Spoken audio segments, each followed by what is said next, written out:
বাংলাদেশ ব্যাংকের কর্মকর্তা হিসেবে আপনারা প্রতিনিধিত্ব করেন, আপনারা ওই লাল নীল দলের প্রতিনিধিত্ব করতে চান না। বাবার কাছে ললিপপ চাওয়ার মতো চাচ্ছে দিচ্ছি, কিন্তু কোনো অ্যাকাউন্টেবিলিটি তো ছিল না। কোনো উন্নতি কি হয়েছিল? ইসলামী ব্যাংকে যে হাজার হাজার কোটি টাকা, ইসলামী ব্যাংকেই তো 30,000 কোটি টাকার মতো দেওয়া হয়েছিল, কি লাভ হয়েছে? টাকাটা তো চলে গেছে হয়তো সিঙ্গাপুরে। টাকা ছাপাবো না, সেখান থেকে আমি সাময়িকভাবে সরে আসছি, কিন্তু পুরোপুরিভাবে নয়। এনফোর্সমেন্টের উপর রেগুলেশন যখনই দেওয়া হবে সেটা এনফোর্স করার দায়িত্ব বাংলাদেশ ব্যাংকের। আগে যেটা হয়েছে সেটা হলো যে রেগুলেশনগুলো এনফোর্সড হয়নি, ইন্সপেকশনগুলো এনফোর্সড হয়নি। এনফোর্সমেন্ট যদি না থাকে তাহলে কোনোদিনও ব্যাংকিং খাত সবল সুস্থভাবে থাকবে না। কাজেই এইখানে আমাদেরকে বাংলাদেশ ব্যাংকে এই প্রচেষ্টাটা নিতে হবে এবং আমরা পারবো ইনশাল্লাহ। স্যার আমরা তো জিনিসটা হলো আমরা এক হাতে দিচ্ছি তারল্য, অন্য হাতে আমরা তারল্যকে তুলে নেব বাজার থেকে, স্টেরিলাইজ করা যেটা অর্থনীতির ভাষায় বলে। তো সেটা করার কারণে নেট কোনো চেঞ্জ হচ্ছে না, নেট মানি ক্রিয়েশন হবে না। সাময়িকভাবে হয়তো 5-7 দিন 10-15 দিন থাকতে পারে, কিন্তু আমরা আস্তে আস্তে এটাকে একদিকে যাচ্ছে একদিকে আমরা তুলতে থাকবো। একটা পাইপ দিয়ে টাকা তারল্য ঢুকবে, মনে করেন একটা হাউসের মধ্যে পানি ঢুকছে, আর একটা পাইপ দিয়ে ঠিক সম পরিমাণ পানি বের হয়ে যাচ্ছে, তাহলে কি পানির লেভেলের কোনো পরিবর্তন হবে? হবে না। আমরা তো ওই পলিসিতে যাচ্ছি, এবং যে পলিসির কথা আমি আগেও বলেছি সেই পলিসিতেই আমরা থাকছি। আমার আলটিমেট লক্ষ্য কিন্তু মূল্যস্ফীতিকে কমানো, সেটাকে কম্প্রোমাইজ করাটা আমার কোনো মতেই উদ্দেশ্য নয়। অ্যাট দ্য সেম টাইম ডিপোজিটরদের স্বার্থ রক্ষা করাও আমার দায়িত্ব।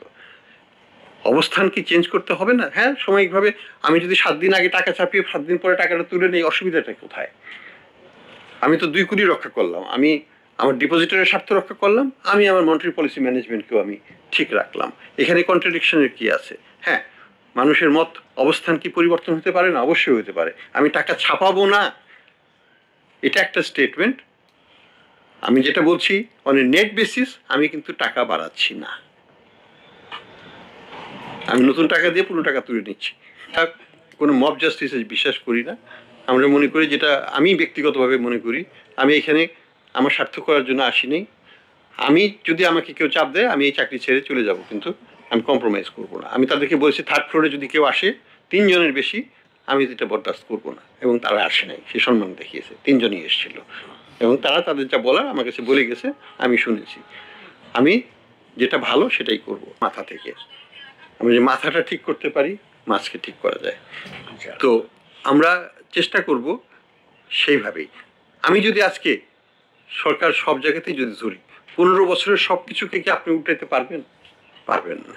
15 বছরে যারা চাকরিতে ঢুকছে, যেভাবেই ঢুকুক না কেন, তাদের কি সব অপসারণ করতে পারবেন বা চাইবেন? পারবেনও না, চাওয়া উচিত নয়। তাদেরকে সঠিক পথে নেওয়াটাই হচ্ছে আমাদের দায়িত্ব। লিডারশিপ তো সেখানেই। আমি যদি তারপরেও অনিয়ম ঘটে আমাকে দৃষ্টি আকর্ষণ করেন, আমাকে একটু অভিযোগগুলোকে একটু স্পেসিফিক নেচারে দেন, যেটাকে তদন্ত করা যায়, আমরা অবশ্যই কঠোরভাবে ব্যবস্থা নেব। কোনো ধরনের সহ্য করা হবে না। বলছি সরকারকে, আমরা আগামীতেও বলবো যে এখানে সংস্কার প্রয়োজন আছে। পুরো কর্তৃত্বটাই বাংলাদেশ ব্যাংকের হাতেই চলে আসা উচিত, এবং সেইভাবেই চলা উচিত আগামীতে। তো সেটা একটা পলিটিক্যাল ডিসিশন। এটা আমার পক্ষে এটা বিষয়ে কিছু বলাটা সমীচীন নয়।